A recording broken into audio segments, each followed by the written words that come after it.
Welcome. This is the day after with War Duck talking about duck football. And man, what a game that was. Let's get right into this.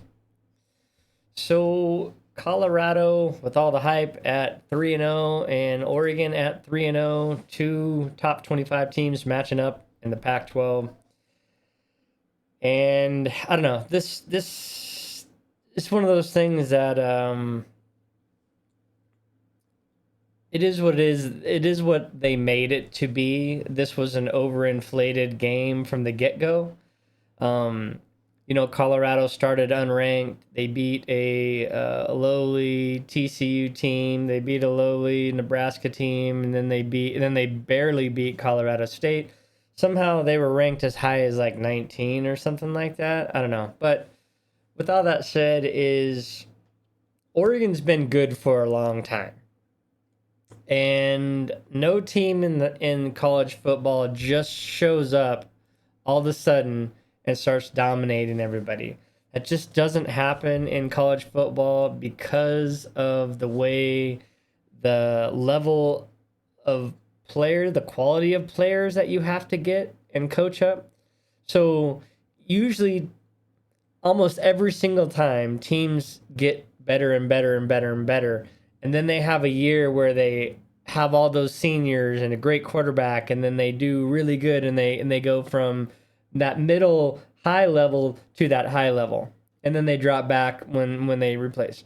Now Oregon's been through all that, and Oregon is at that level now where they stay at that higher level, just below that super tier of the Alabamas, the Ohio States, and the Michigan. But they are right there. They're one of the most successful teams in the last 10 years. And Colorado has been nowhere. Colorado won one game last year, and now they've tripled that with 3 games. And they are on the right trajectory, but this is not an overnight change. This is not a one-season change.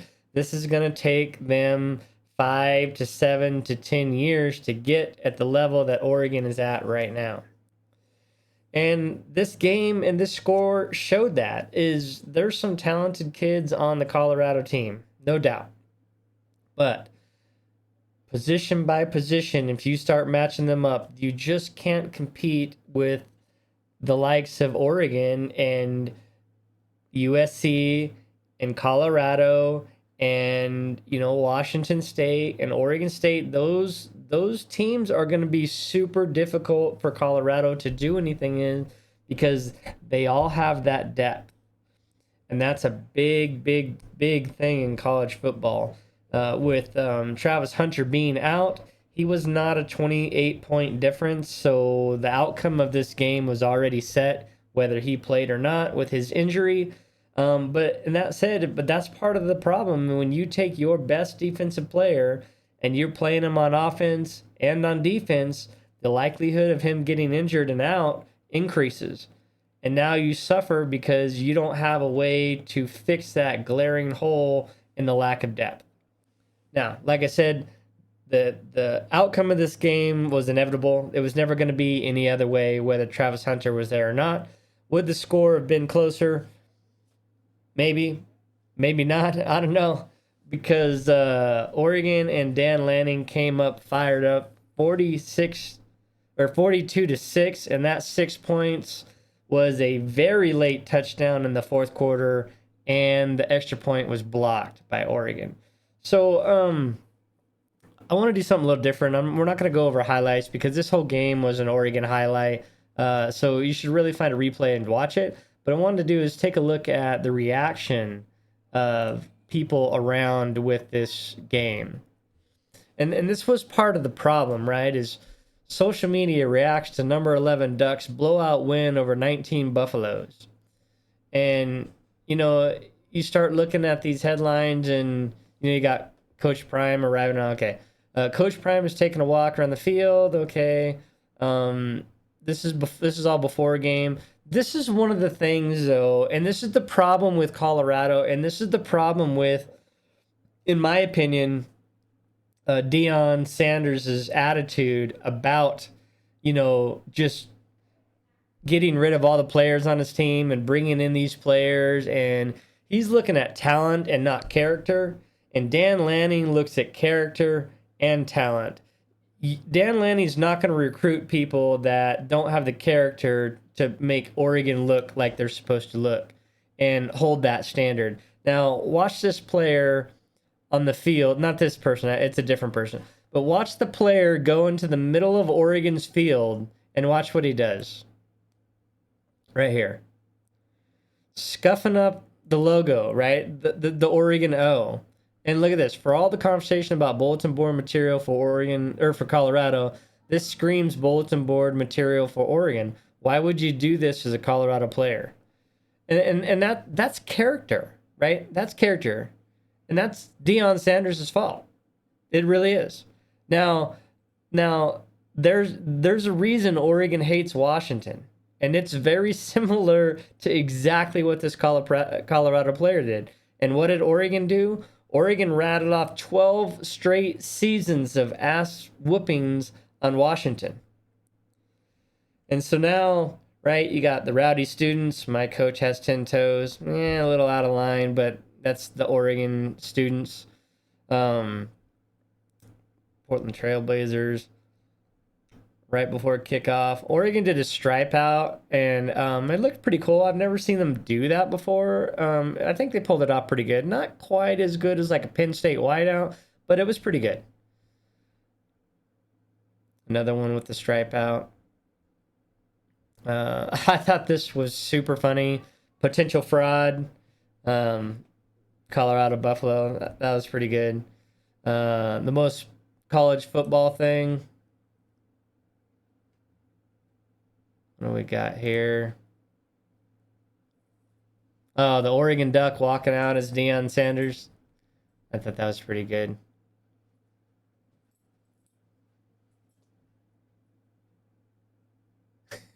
Beating up the clock. Okay, so here's Oregon went for a fake punt on their own 10-yard line. That was unreal. Here it is right here. Oh, there we go.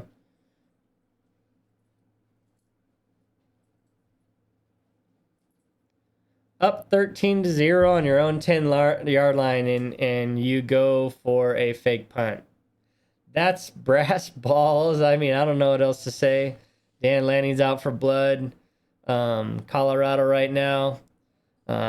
F around and find out, and they definitely found out. I mean, there was a lot of talk, like Prime keeping receipts. Dan Lanning said, what has they ever won? Dan Lanning ain't wrong, is he? I mean, this proved it, right? What have they done? They haven't done anything. You talk all that smack, you come into Oregon talking all that smack, and you get handled. This is really good. Hey, Prime, personnel is greater than personal. That was pretty good. Colorado with Travis Hunter without. There was one I wanted to get to, though, because it was Dan Lanning's so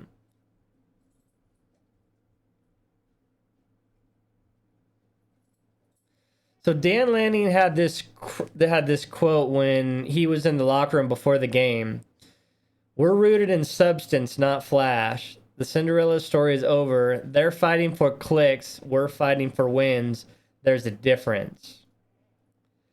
And obviously Oregon felt, that it was a thing with Colorado getting all this attention when they haven't done anything, right? I mean, all you have is a coach that came in and talked a bunch, got them to 3 wins over subpar teams. Now they're in the middle of the Pac-12, and everybody Oregon just showed the blueprint of what it takes to beat Colorado.